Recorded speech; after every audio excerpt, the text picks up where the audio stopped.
Now, big breaking news out of Washington, the swamp tonight, where Congressman Matt Gaetz, Congressman Jim Jordan, they are now sending a letter to the FBI. They are demanding more answers surrounding the conduct of the former FBI official arrested for his financial ties to this Russian oligarch. And so while the media and the top brass inside the FBI were accusing Donald Trump of being a Russian agent and colluding with Russia, it appears that it was one of the FBI's own who had shady business ties to the Kremlin. Like I've been saying, the time for real transparency, real accountability is long past due, and it is why Jim Jordan is chairing the Judiciary Committee, which is so important, and why subpoena power is that important. Also tonight, Speaker McCarthy has officially rejected the appointments of Russian hoaxsters Adam Schiff and Eric Swalwell, citing their efforts to needlessly politicize committee work and efforts to undermine U.S. national security. Meanwhile, more classified document drama that is unfolding tonight. Former Vice President Mike Pence says he discovered classified documents in his Indiana home, promptly informed the National Archives. But Barack Obama's office, they declined to answer questions about whether there is a search for any classified records at any of his homes or offices. Here with more on all of this, he is the chairman of the House Judiciary Committee, Jim Jordan. A member of that committee, Florida Congressman Matt Gaetz, is with us. Chairman, we'll start with you and ask, okay, so in the middle of this Russia hoax, now remember, let's give a timeline here. We know for a fact that the FBI was warned in August by Bruce Ohr, don't trust the dirty dossier. He said it was political. Early October 2016, the FBI sends agents over to meet with the author, Christopher Steele, offer him $1 million bounty.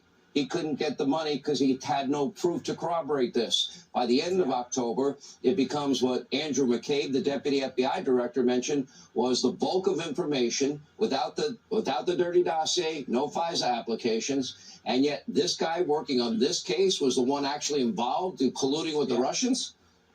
Right, Sean. The same FBI that spied on President Trump's campaign, that altered evidence in front of the FISA court, that lied to the FISA court, now has an agent who helped launch the Trump-Russia investigation, who's under indictment for taking money from Russia. And understand, it's not just any agent. This is the special agent in charge of counterintelligence in the New York division.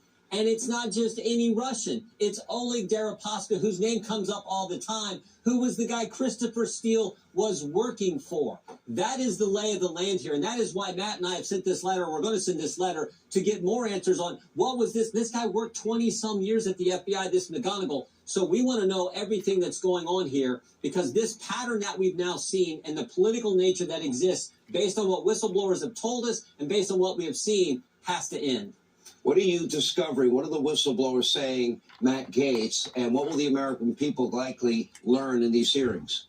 Well, there's two critical vectors that we're investigating on the Judiciary Committee. First, the extent to which our national security apparatus is corrupted by politics here at home. That's where the whistleblowers have talked about really degrading evidence that would otherwise implicate the Biden family. But this story that is breaking now, that is huge, shows us that there is also a real coercion with foreign cash that comes in and has an impact on our FBI. What we now know is that the head of counterintelligence at the New York field office was turned by the Russians, and this is the very person who helped do the intake on the initial Russia hoax. So now we have to determine when that person was turned, and I'm very concerned that it may have been while he was at the FBI. Even in this indictment, Sean, details show he was setting up business organizations in New Jersey that later accepted corrupt cash from Russians while he was leading counterintelligence efforts at the New York field office.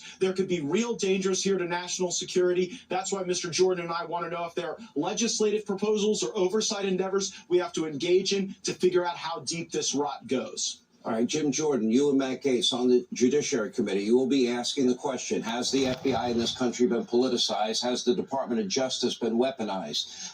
In tandem, you have Jimmy Comer's oversight committee investigating the Biden family syndicate and whether or not Joe, in fact, lied when he said he never had a discussion with Hunter or any family member about foreign business dealings. We already know the answer to that question. We know it was a big lie. The question is, where will the money take us in all of this? What do the American people need to know about what's coming? Who are these whistleblowers? What will we learn from them?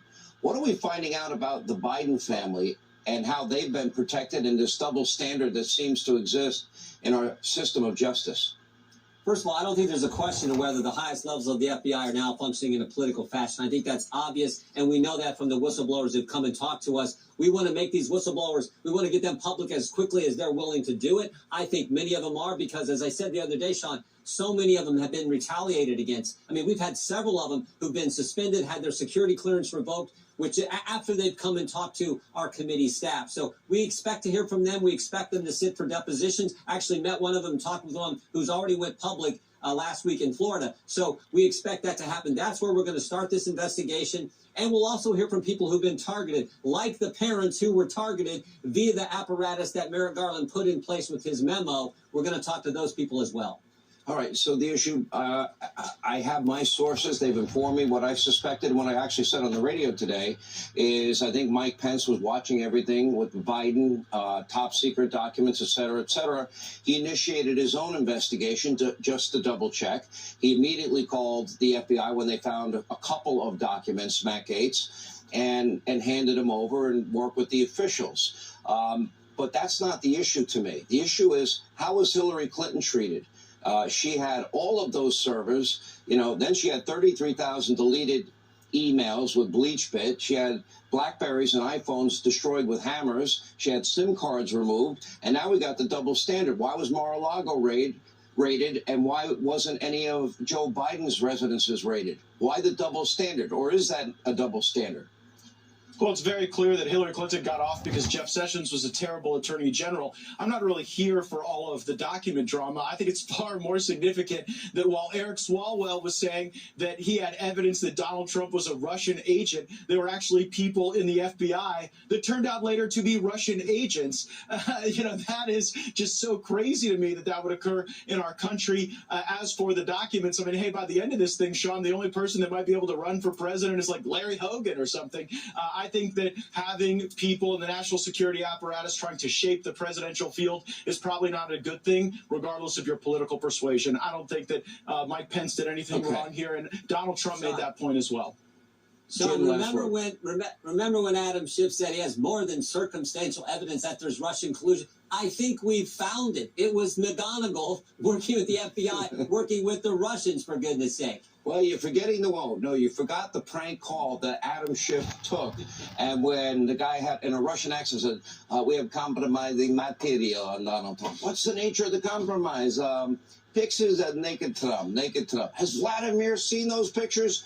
Of course, but Vladimir see. Adam Schiff was colluding with somebody that he thought was a Russian to benefit the Democrats.